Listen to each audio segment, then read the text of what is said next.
when a week ago today, Mr. Speaker, I asked the House to fix this afternoon as the occasion for a statement, I feared it would be my hard lot to announce the greatest military disaster in our long history. I thought, and some good judges agreed with me, that perhaps 20,000 or 30,000 men might be re-embarked. But it certainly seemed that the whole of the French First Army and the whole of the British Expeditionary Force north of the Amiens-Abbeville gap would be broken up in the open field, or else would have to capitulate for lack of food and ammunition. These were the hard and heavy tidings for which I called upon the House and the nation to prepare themselves a week ago.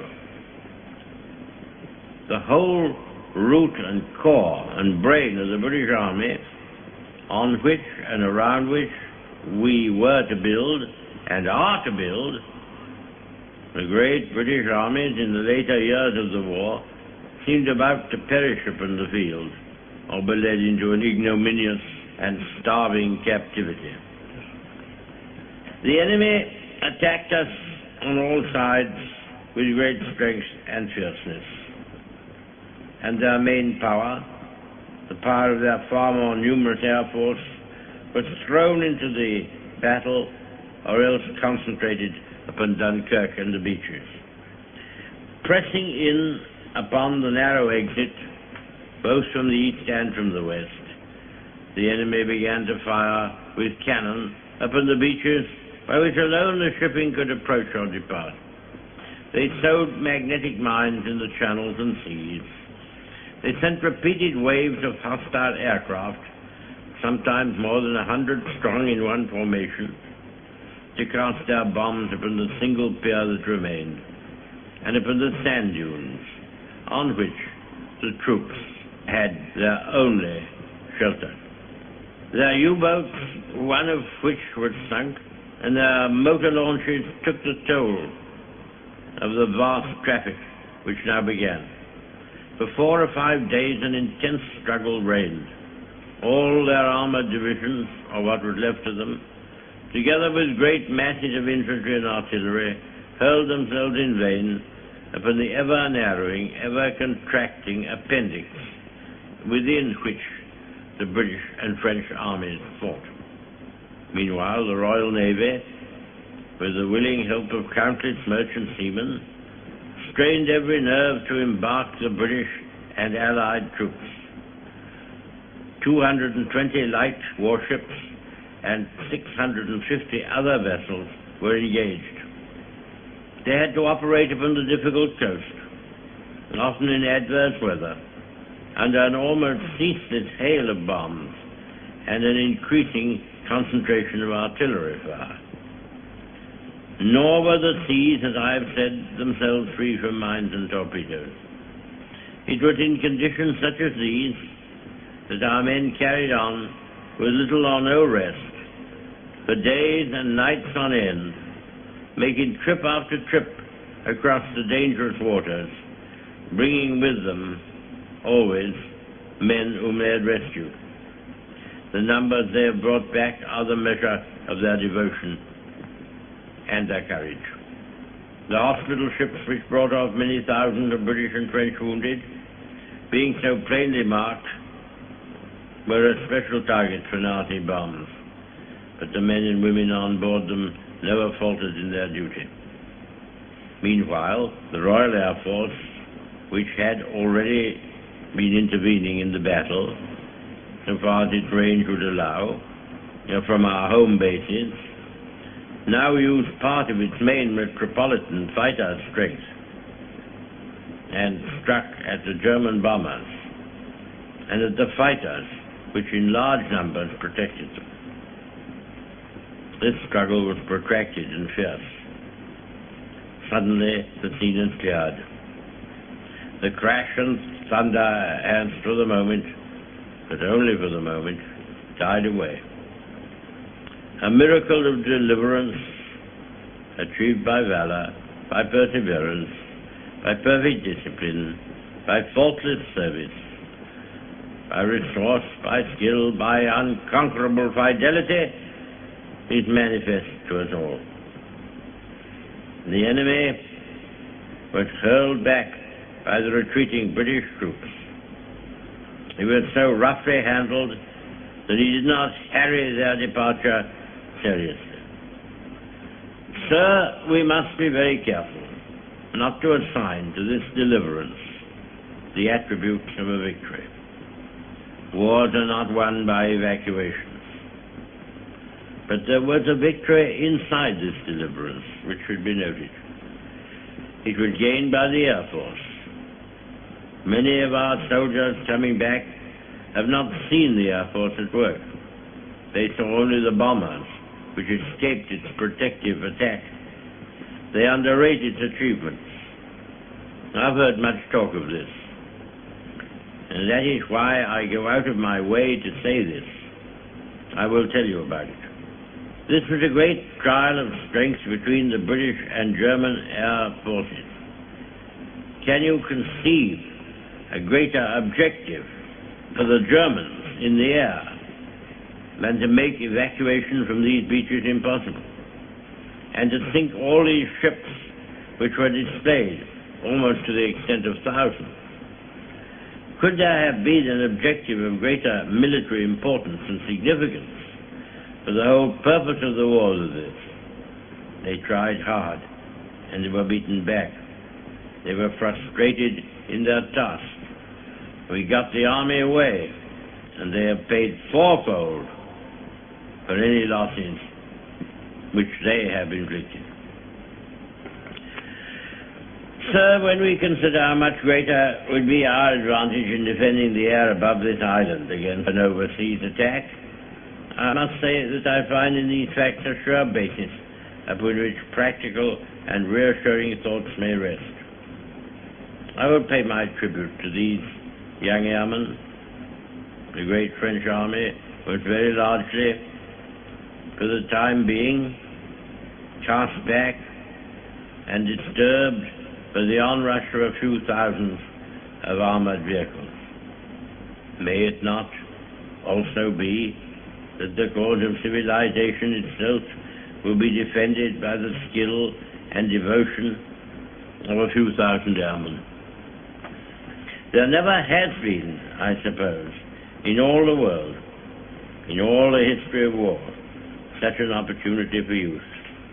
The Knights of the Round Table, the Crusaders, all fall back into the past, not only distant, but prosaic.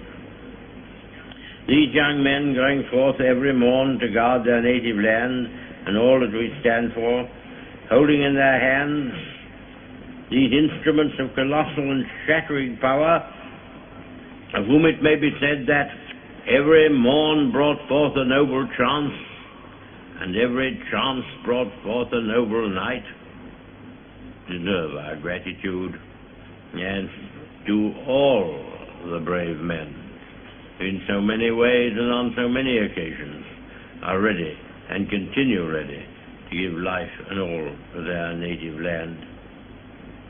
Nevertheless, our thankfulness at the escape of our army and so many men whose loved ones have passed through an agonizing week must not blind us to the fact that what happened in France and Belgium is a colossal military disaster.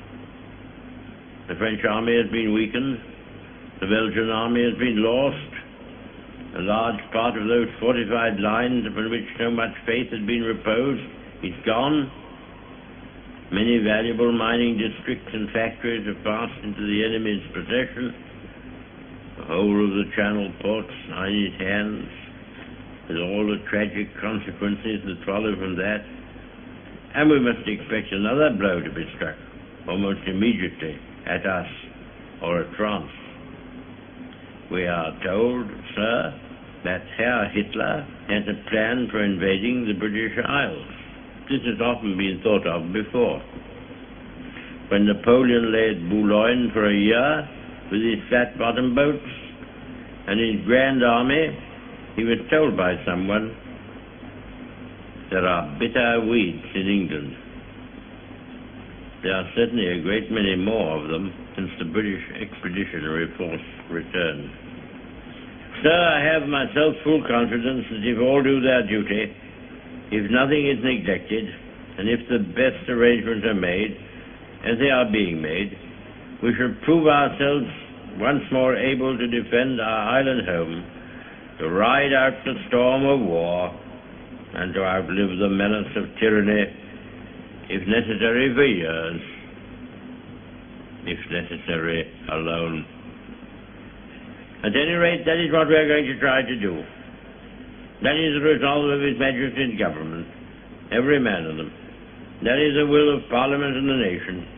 The British Empire and the French Republic, linked together in their cause and in their need, will defend to the death their native soil, aiding each other like good comrades to the utmost of their strength.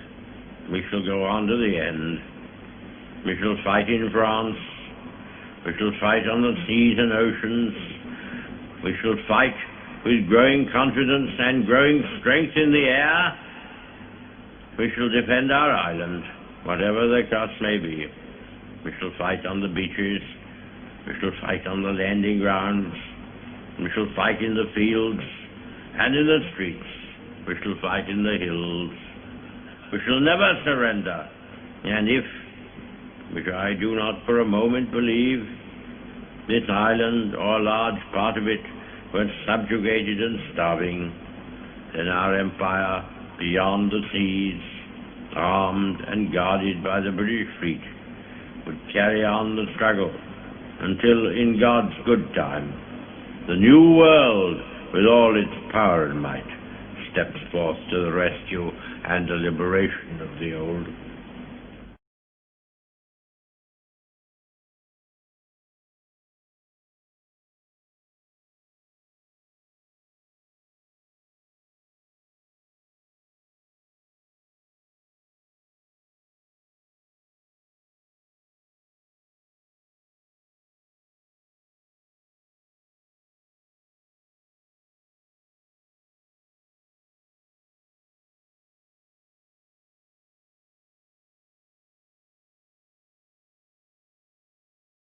To the question of invasion, I would observe that there has never been a period in all these long centuries of which we boast when an absolute guarantee against invasion could have been given to our people.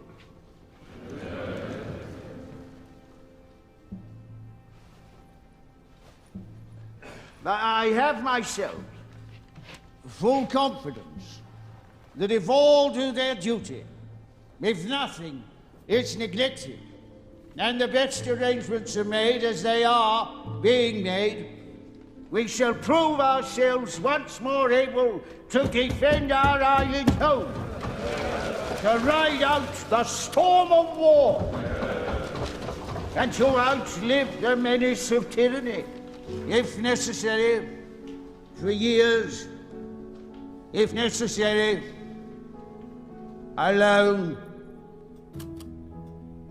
At any rate, that is what we are going to try to do. That is the resolve of His Majesty's government, every man of them. To your right a bit more, please. That is the will of Parliament and the nation. The British Empire and the French Republic, linked together in their cause and in their need, will defend to the death their native soil, aiding each other like good comrades to the utmost of their strength. Even though large tracts of Europe and many old and famous states have fallen or may fall into the grip of the Gestapo and all the odious apparatus of the Nazi rule, we shall not flag or fail. We shall go on to the end.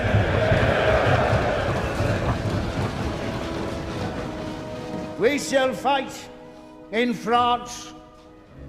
We shall fight on the seas and oceans. We shall fight with growing confidence and growing strength in the air.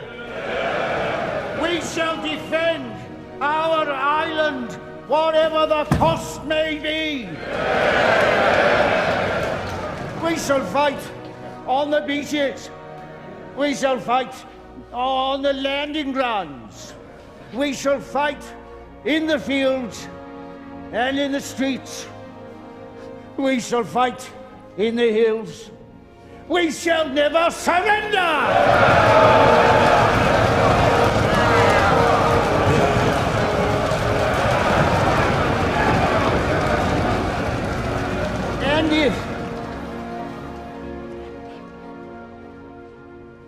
And if, which I do not for a moment believe, this island or large part of it were subjugated and starving, then our empire, beyond the seas, armed and guarded by the British fleet, would carry on the struggle until in God's good time, the new world, with all its power and might, steps forth to the rescue and the liberation of the old.